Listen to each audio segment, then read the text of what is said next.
I'm going to go to another quote that he gave. It says, the closer you get to God, the less you think about yourself. And it made me immediately go to when Jesus was telling Peter, well, I guess he was telling all the disciples, Peter, but when Jesus was speaking about, what's going to happen to him, and telling him about what's going to happen to him, and Peter was like, no, this is not going to happen, basically, trying to denounce the words that were coming from Jesus. And Peter didn't even realize at that moment that, Satan had gotten into him. Satan entered him and he was spatting out, and Jesus had to rebuke him. Saying, get thee behind me, Satan. And so I put here when the devil shows up.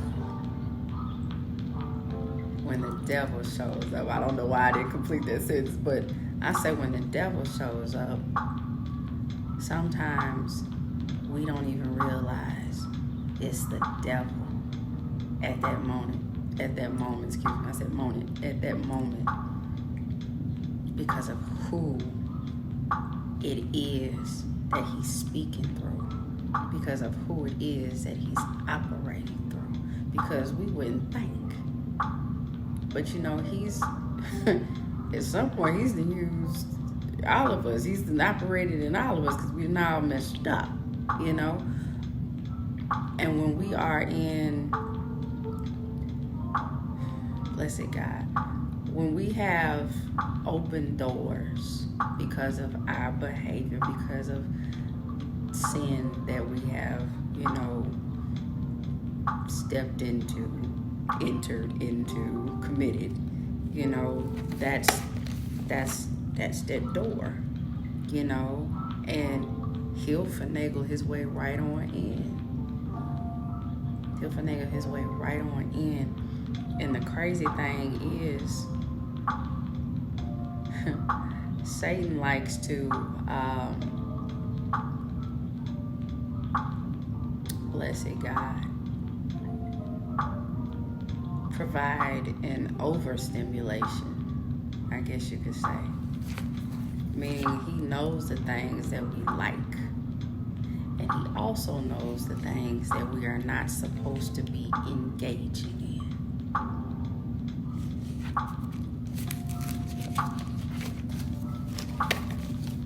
He'll put it right in our face. Right in our face. And sometimes make it sound so good and make it look so good that we don't even realize it's a trap. It's a trap. And it's like we just eyes wide shut, walking right into the trap.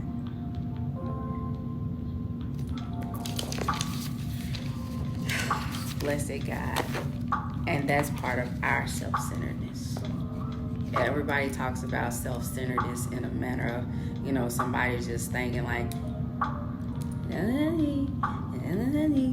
it's not about me, and being seen and things of that nature, and it goes deeper than that. Because when you become self-centered in this manner, it's about your feelings. It's about your emotions. It's about immediate gratification that you're wanting at that time, no matter what, even if it's not for you at that time. Gratification is coming, but because it's right there and it's what it looks like you need, or it looks like what you want, or it may be what you want at that moment in time, and it's not time for it, you jump into it. That's self-centeredness, because you're thinking about you. I'm guilty. You're thinking about you, and you're not thinking about God's feelings. You're not thinking about how that hurts him. You're not thinking about how that disappoints him. You're not thinking about how that's making him look because he had faith in you to pump your brakes. Because the enemy is sitting over here like accusing you, like straight up, like God, I only put it right here. I only put it in their face. I didn't tell them to do it. I just put it right there and presented it for them like.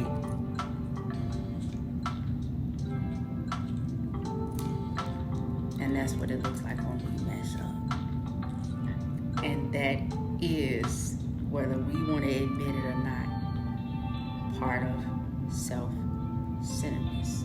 Because at that moment in time, it becomes about us and not about our Father. And it's things like that that come back to me now, that have been coming back to me in these last couple of days for sure.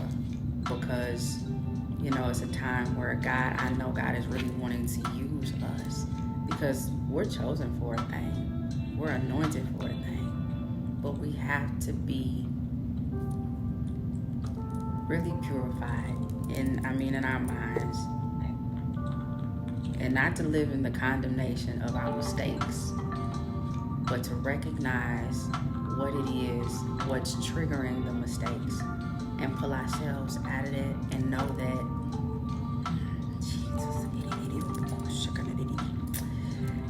that He is always there, and He has given us Holy Spirit to help us. So we have help. We have help. And sometimes when we really just want to complain about a situation, know that we have to learn to stop ourselves in the midst of that and begin to use our words for and how we've been taught to use our words, because it already says that we have dominion.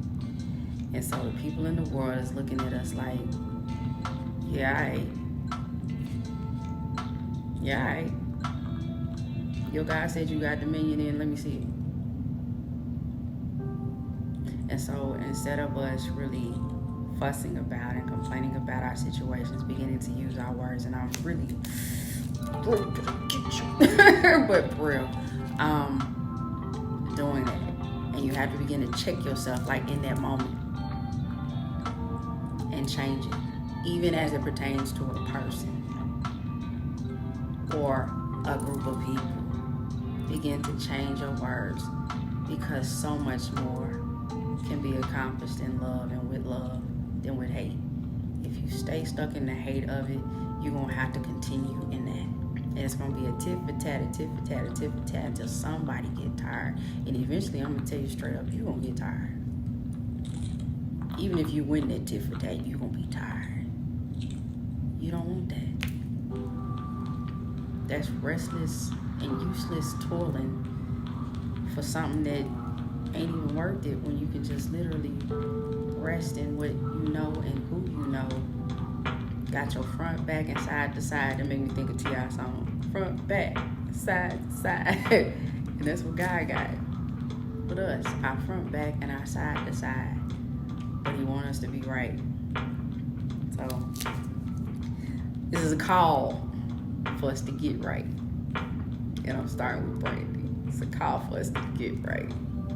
Check your words and begin to stand in what our truth is, no matter what it looks like in front of us. Because it's like, if you just believe me, son, just believe me and know that what I have for you is so much greater than this immediate gratification of what you're trying to consume or feel or whatever the case may be.